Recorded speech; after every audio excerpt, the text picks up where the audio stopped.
Meus caros amigos e amigas, eu me chamo Ibiapino, eu tenho um pequeno canal no YouTube, é só procurar Ibiapino, @Ibiapino, que vocês vão encontrar. E se puder, vocês podem dar um like. Em português nós chamamos de curtir, né? Curtir, comentar e também republicar.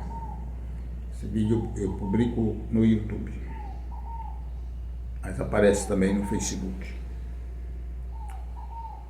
Nós agora estamos passando por uma crise econômica que se intensifica a cada dia por vários motivos. Um deles é a financiarização da economia mundial. Os capitalistas que antes colocavam fábricas para funcionarem e empregavam pessoas, mesmo pagando salário de miséria, mas pelo menos empregavam, contribuíam para a Previdência Social, no caso do Brasil, eles hoje retiraram parte significativa do capital, ou seja, do dinheiro, para aplicar na especulação financeira. Então eles não precisam pagar energia, não precisam pagar impostos, não precisam pagar salário, não precisam pagar férias, não precisam pagar 13º salário, salário família, etc, etc, etc. Aplica hoje, amanhã aumentou, houve um aumento na bolsa, aí eles ganham 1 bilhão, 2 bilhões numa noite, numa semana, num mês, e assim parte do dinheiro que deveria contribuir para pagar a mão de obra e empregar trabalhadores está girando numa ciranda financeira. Isso aguça muito a economia. A outra coisa é, por exemplo, essa política externa dos Estados Unidos, ou seja, os presidentes dos Estados Unidos, eles têm uma política interna, que é a política ali voltada dentro do seu país, como desenvolver a economia ali, como tratar os negócios ali, como fortalecer as empresas norte-americanas, como dar uma proteção comercial a essas empresas. Não tem nada errado nisso, porque cada país deve proteger a sua economia, porque senão o seu povo vai ficar desempregado e passar fome e vai para a miséria. Isso não está errado. Excetuando-se o protecionismo injusto, desleal, como chamam na economia. Agora, a política externa dos Estados Unidos é uma política de dominação dos países em desenvolvimento. Aqui na América Latina, que compreende todos os países que falam a língua portuguesa e a língua espanhola e também a língua francesa. No caso, são poucos países, não é? O Haiti fala francês, a Guiana Francesa fala francês. A maioria dos outros países falam espanhol e o Brasil fala português. Então, todos esses países e essas línguas que eu falei, elas são originárias do latim. O latim era uma língua que ficava no norte da Itália. E essa língua deu origem ao espanhol, ao francês, ao italiano e ao português. Por isso que esses países se chamam países da América Latina.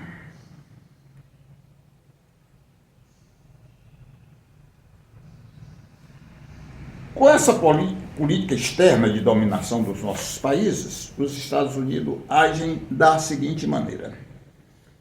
Eles forçam a barra para não permitir que os nossos países não se desenvolvam e a nossa economia fica dependente da economia dos Estados Unidos. Aí eles aproveitam para comprar todas as matérias-primas importantes para produzir mercadorias. Eles compram barato nesses países, faz os produtos e vendem para outros países, ou seja, exportam para outros países. Por isso eles precisam dominar principalmente a América Latina. Por quê? Porque a Europa é formada por muitos países já desenvolvidos.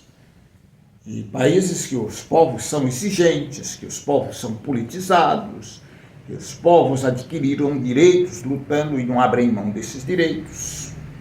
Então os Estados Unidos não podem fazer da Europa gato e sapato. A China também se desenvolve por conta própria, porque a China garantiu um sistema de educação muito elevado no seu país e ainda paga valores em dinheiro muito alto para outros países do mundo, para que esses estudantes chineses estudem nesses outros países. Aí passam a adquirir um conhecimento elevadíssimo, além do conhecimento que já recebe na China de forma sistemática. São 5 milhões de jovens estudando no mundo. Aí voltam com novas tecnologias, com novas vivências, com novas experiências, juntam com a sabedoria e o conhecimento que eles já têm, e aí eles desenvolveram toda a tecnologia que se possa imaginar, e já estão tomando a frente dos Estados Unidos na economia, na tecnologia e em vários outros aspectos. Me lembro que quando a senhora Dilma Rousseff fora presidenta do Brasil, ela fez um extraordinário programa que se chamava Ciência Sem Fronteiras, ou seja, buscar conhecimento fora no mundo todo. E ela financiou aproximadamente 100 mil jovens brasileiros, entre homens e mulheres. O Congresso Nacional do Brasil, que é um dos mais ignorantes do mundo, mais medíocre do mundo, mais ordinário do mundo, mais canalha do mundo, vivia fazendo crítica e eles acabaram destruindo esse grande programa.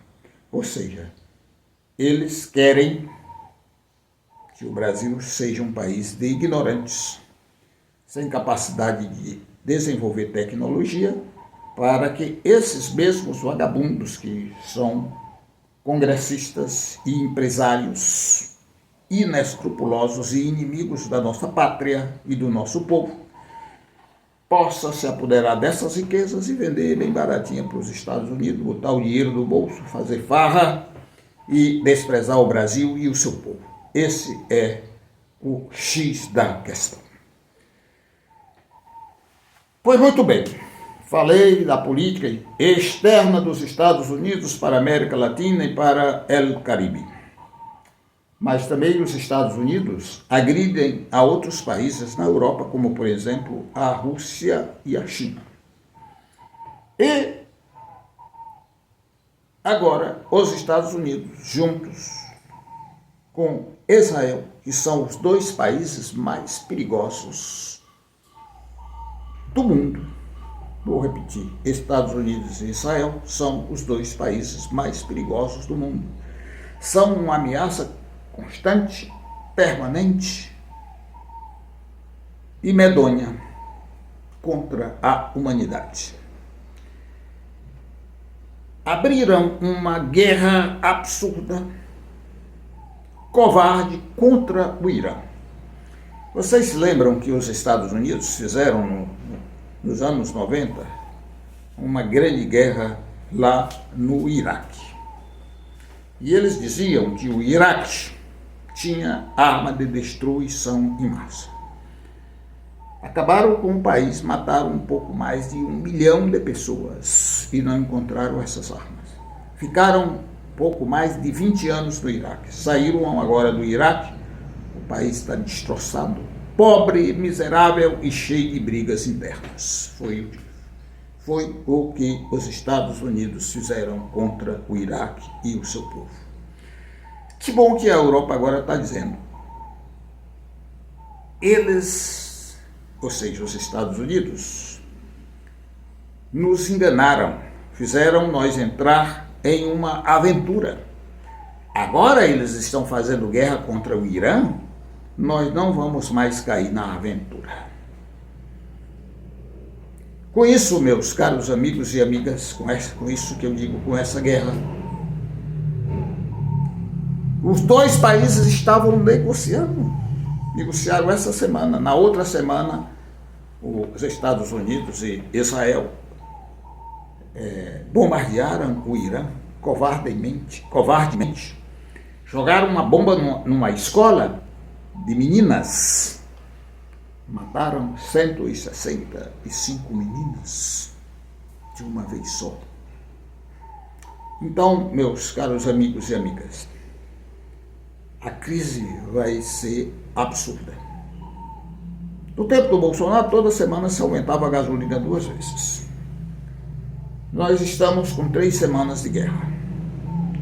O Brasil está, graças aos esforços do governo do presidente Lula, do PT, segurando com os estoques que já tem. O Brasil produz gasolina, tem refinaria, não depende, mas não tanto da gasolina lá de fora. De modo que nós ainda estamos nos segurando, mas a crise econômica é grande, a gasolina vai subir, que queira ou queira não, que tem estoque que não tenha, caso essa guerra ainda demore. E pois não é que a cadela brasileira que nunca sai do cio, que é a Rede Globo de televisão, usando uma de suas serviçais, disse ontem: a escalada de guerra promovida pelo Irã está colocando o mundo em perigo. Que cadela no cio é essa televisão? Eu acho que os homens de bem